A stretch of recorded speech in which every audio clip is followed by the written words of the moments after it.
გაფიცვამ პროტესტის 59 დღეს ფაქტობრივად ყველა სფერო მოიცვა. მათ შორის იყვნენ საგამონათლებლო დაწესებულებები, გამომცემლები, ორგანიზაციები, მსხვილი თუ მცირე ბიზნესის წარმომადგენლები, კვების ობიექტები თუ გასართობ ინდუსტრიაში მომუშავე პირები.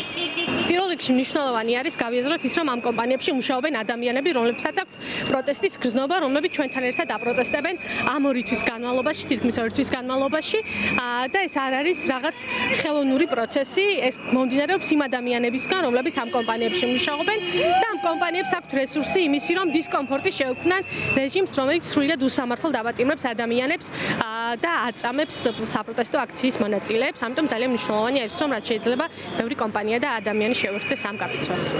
რეალურად ეს არის საჩვენებელი ხალხის ზალის ესე ვთქვათ პროტესტი, რომელიც თუ საჭირო გახდა გადაიზრდება ბევრად უფრო მასშტაბურ და ბევრად უფრო მასშტაბურ სახეს მიიღებს დროსთან ერთად. ეს არის როგორც დაანონსდა გამაფრთხილებელი გაფიცვა ეგრეთ წოდებული და რეალურად ამ ყველაფრით გვინდა რომ ვაჩვენოთ რამდენი ვართ ის ადამიანები და ჩვენ თუ გავჩერდით რეალურად გაჩერდება ქალაქში მუშაობა და ეს ძალიან ცუდად აისახება უკვე იმ ადამიანებს ვინც ხედან სახში და არ გამოდიან. გაფიცვაში მონაწილე სხვადასხვა კომპანიის წარმომადგენლებმა 15 საათზე საკუთარი ოფისების კარი დააკეტეს და ქუჩაში გამოვიდნენ.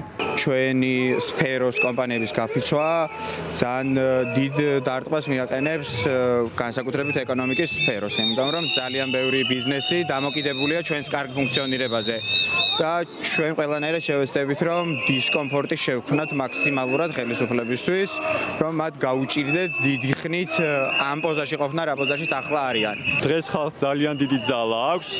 თუ ყველა გაიფიცება და ყველა გამოვა, ეს იქნება ნიშანი, რომ არის ერთსულოვნება და ერთ მხარეს არის საზოგადოება, ერთ მხარეს არის ხალხი, ხოლო მეორე მხარეს არის უტიფარი მთავრობა და უსამართლო სასამართლო. ამას აქვს ეხლა მნიშვნელობა.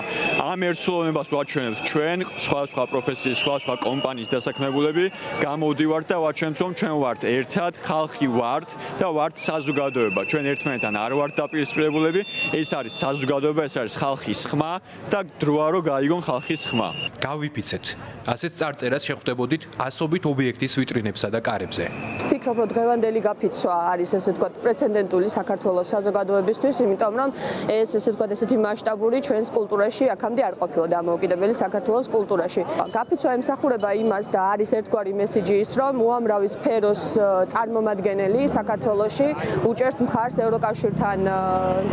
ევროკავშირთან მოლაპარაკებების გაგრძელებას, ასევე ევროკავშირში გაერთიანებას. ჩვენ თუ კი გვინდა რომ ვიცხოვროთ სახელმწიფოში, სადაც ყველა ადამიანის უფლება, თავისუფლება არის კანონით გარანტირებული და დაცული, მაშინ აუცილებლად უნდა ამოვიღოთ ხმა, გავაპროტესტოთ და ვიბრძოლოთ ბოლომდე ჩვენი ინტერესების დასაცავად. გაფიცვა მე მგონი ეს არის ძალიან მნიშვნელოვანი აქტი.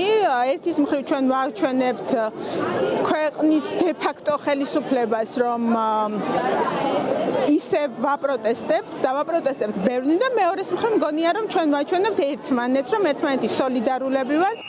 გაფიცვის მასშტაბურობის გამო 3 საათის განმავლობაში გადაკეტილი იყო თბილისის რამდენიმე ცენტრალური გამზირი. გაფიცვა არის ერთ-ერთი მშვიდობიანი პროტესტის ფორმა, რომ ამ შემთხვევაში არალეგიტიმურ ხელისუფლებას დავანახოთ, რომ აუცილებელია ამ 2 მნიშვნელოვანი მოთხოვნის შესრულება იმისათვის, რომ ქვეყანა დაუბრუნდეს მშვიდ ცხოვრებას, ეკონომიკურ განვითარებას და უფლებების დასაკმაყოფილებლად ხალხს არ ჭირდებოდეს გაფიცვის ჩატარება. პირიქით, ნებისმიერი დემოკრატიული ხელისუფლება უნდა გრძნობდეს ხალხის მოთხოვნებს და როგორც იტყვიან, ხალხის მაჯისცემაზე უნდა ედოს ხელი. და ამ შემთხვევაში ხალხს არ დასჭირდება გაფიცვის ჩატარება. თუ კი გაიფიცა ყველა გამომცემელი, ეს ნიშნავს იმას, რომ ქვეყანაში არ გამოიცემა წიგნები, არ გაიყიდება წიგნები, არ იქნება ხელმისაწვდომი და ჩვენი მთავარი მისია ამ ქვეყანაში განათლების გავრცელებაა და წიგნის კითხვის პოპულარიზაცია, რომლის გარეშეც ქვეყანა ვერ ვითარდება. შესაბამისად, თუ კი ჩვენი საქმიანობა შეჩერდება და ჩვენ აღარ ვიფუნქციონირებთ, არ ექნებათ ჩვენს ახალგაზრდებს წიგნები.